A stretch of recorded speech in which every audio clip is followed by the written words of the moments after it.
To Be Like Jesus, a devotional by Ellen White. July 21st, when in trial, review God's great mercy. Uphold my steps in your paths, that my footsteps may not slip. I have called upon you, for you will hear me, O God. Incline your ear to me and hear my speech. Psalm 17, verse 5 and 6. The Lord directed Moses to recount to the children of Israel his dealings with them in their deliverance from Egypt and their wonderful preservation in the wilderness. He was to call to mind their unbelief and murmuring when brought into trial, and the Lord's great mercy and loving kindness, which had never forsaken them. This would stimulate their faith and strengthen their courage.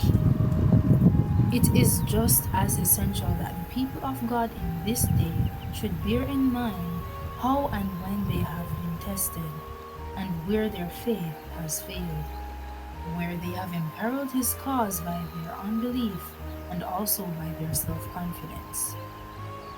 God's mercy, His sustaining providence, His never to be forgotten deliverances are to be recounted step by step.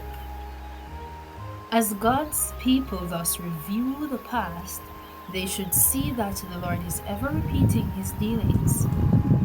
They should understand the warnings given and should beware not to repeat their mistakes. Renouncing all self-dependence, they are to trust in Him to save them from again dishonoring His name. In every victory that Satan gains, souls are imperiled. Some become the subjects of his temptations, never to recover themselves.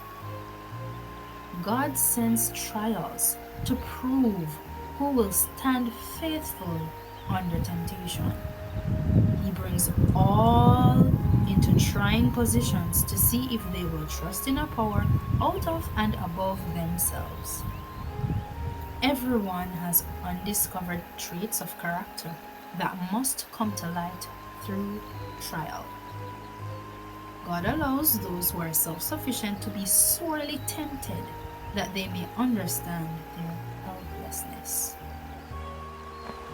When trials come to us, when we can see before us not an increase of prosperity, but a pressure necessitating sacrifice on the part of all, how shall we receive Satan's insinuation that we are to have a very hard time? If we listen to his suggestions, unbelief in God will spring up. We should look at the work he has done, the reforms he has wrought.